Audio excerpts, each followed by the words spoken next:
दोस्तों, all Indian jobs में आपका स्वागत है। मैं राहुल राज। तो आज हम बात करने वाले हैं आरपीएफ कांस्टेबल 2024 के कुछ महत्वपूर्ण बातें जो आपसे हम शेयर करने वाले हैं और हम जानने वाले हैं।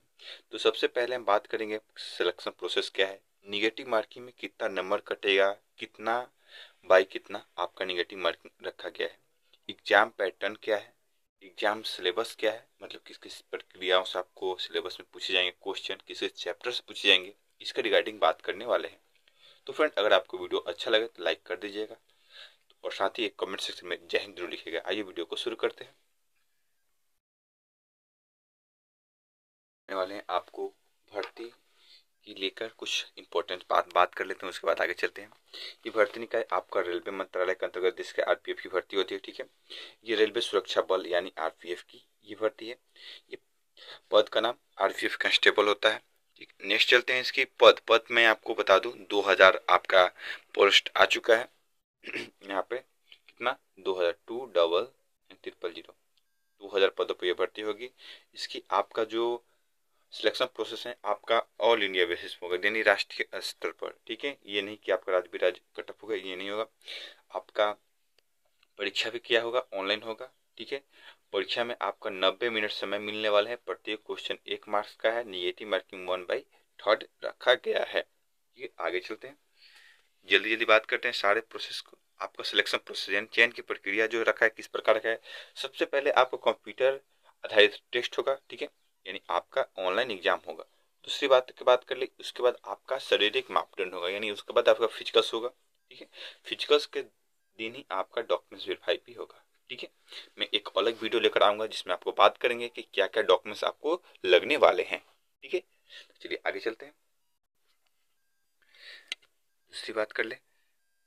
अब देखिए सिलेक्शन प्रोसेस में ऊपर भी बता दिया, फिर से बता देता है। प्रथम चरण यानी फर्स्ट ऑफ ऑल सबसे पहले आपका ऑनलाइन एग्जाम।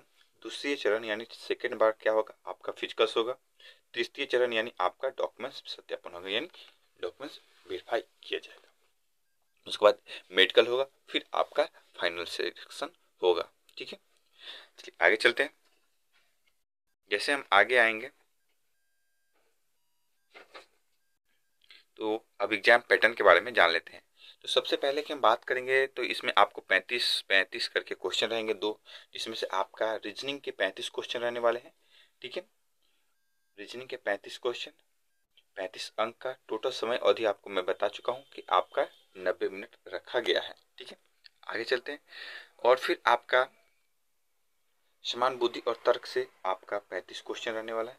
ठीक है, समान जब होते हैं जीके और जीएस से आपका 50 क्वेश्चन। तो सीधे सीधे बात कर ले, आपका मैथ से कितने 35 क्वेश्चन, रीजनिंग से 35 क्वेश्चन, 35 35 70, और यहाँ 50 नंबर जीके और जीएस से। तो ये आपका टोटल 120 क्वेश्चन और आपके लिए समय अवधि 90 मिनट और 120 अंक का। ठीक है, आगे चलते हैं।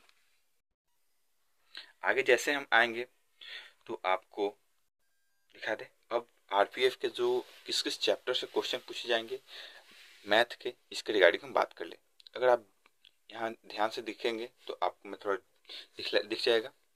देखिए, बीजगणित, क्षेत्रमिति, सहायक, त्रिकोणमिति, डाटा प्रक्रिया, तर्क और डाटा व्याख्या से आपका क्वेश्चन पूछे जाएंगे और ज्यामिति से भी क्वेश्चन रहेंगे। अब रीजनिंग से किस प्रकार से क्वेश्चन रहेंगे किस किस से। ठीक है, यहाँ दिख जाएगा आपको, एक एक चैप्टर का नाम यहाँ इशू कर दिया गया, आप इसे स्क्रीनशॉट ले लीजिए। ठीक है, आगे चलते हैं। 7 तक वहां दिखा चुके थे आपको, फिर आपको यहाँ फिर आप इसको ले लें। मैं इसलिए स्क्रीनशॉट की बात कर रहा हूँ कि फिर आपको अपने जो भी रीजनिंग के बुक रखे हैं उसमें बस इसको क्या करना है, अंडरलाइन कर लेना है और कुछ नहीं करना है। ठीक है, और उसके बाद उसके बगल में आपको देखिए क्या करना है। जैसे आपको ये चैप्टर हो गया, ठीक है, कथन और निष्कर्ष।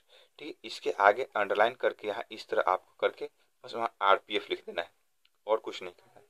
ठीक है, आरपीएफ। ठीक है, इससे क्या होगा कि आपको पता होगा कि ये जो हमको चैप्टर पढ़ना है आरपीएफ में पढ़ना है, बस, और कुछ इसमें खास बात वाली हमें बताया नहीं। इसलिए कि आपको भी पता होगा कि आरपीएफ में कितना कौन सा बुक आएगा तो उसमें आपको बस हेडलाइट कर लेना है कि आपको ये चैप्टर पढ़ लेना है। मैं इसलिए इसकी बात कर रहा हूँ। अब देखिए बात करते हैं आपको समान जानकारी और जीके जीएस करंट अफेयर के लिए, ठीक है। ये सबसे इम्पोर्टेंट चीज़ है आपको।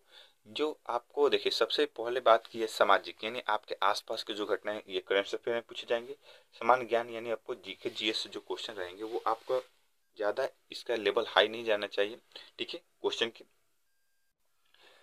सामाजिक शास्त्र और आपका भारतीय कला और संस्कृति, भारतीय इतिहास, भारतीय भूगोल, राजनीतिक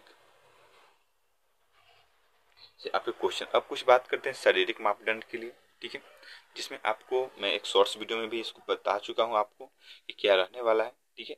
जो यूआर कैटेगरी और ओबीसी कैटेगरी की, अगर आप पुरुष वर्गों से हैं तो आपका जो हाइट लगने वाला है 165 लगेगा, और एक फीमेल कैटेगरी का आपका 157 सेंटीमीटर, और चेस्ट जो पुरुष वर्गों के लिए 80 से 85 रखा गया है, ठीक है। आगे करते हैं SC ST की बात। SC ST में आपको 60 वर्ष 160 सेंटीमीटर, और फीमेल के लिए 152, और यही चेस्ट की बात कर ले 76.2 है, और 81.2 रखा गया है पुरुष वर्गों के लिए। अगर आप गोठवाल, गोरखा, मराठा, डोगरा, कुमाऊं सरकार द्वारा नियुक्त अन्य श्रेणी से आते हैं तो आपका जो छूट मिलता है वो आपको मिलेगा। यहाँ आपको जो अगर आप मेल कैंडिडेट है तो आपको 163 सेंटीमीटर हाइट चाहिए तो सिलेक्शन हो जाएगा, और यहाँ 155 सेंटीमीटर महिला है तो आपका सिलेक्शन हो जाएगा। और इनको चेस्ट की बात कर ले 80 से 85 रखा गया है। और आगे बात कर ले, अब देखिए रनिंग की बात कर ले तो सबसे पहले रनिंग पुरुषों वर्ग के लिए आपका 1600 मीटर की जो रनिंग होने वाली है वो आपको टोटल समय आपको 5 मिनट 45 सेकंड दिया जाएगा, ठीक है। उसके अंदर आपको कंप्लीट करना है। यही अगर मैं बता दूं 800 मीटर की रनिंग के लिए महिलाओं के लिए आपको 3 मिनट 40 सेकंड की समय दिया जाएगा, ठीक है। और यहीं आपकी लॉन्ग जंप और हाई जंप की बात कर लो तो लॉन्ग जंप आपको 14 फीट महिला पुरुषों के लिए और 9 फीट महिलाओं के लिए, और हाई जंप 4 फीट पुरुषों के लिए और 3 फुट आपको महिलाओं के लिए करना है। तो फ्रेंड ये डिटेल्स आपको मैं दे चुका। अगर आपको कोई भी अगर और डिटेल्स चाहिए प्लीज़ कमेंट करें। जब तक के लिए जय हिंद दोस्तों, वंदे मातरम।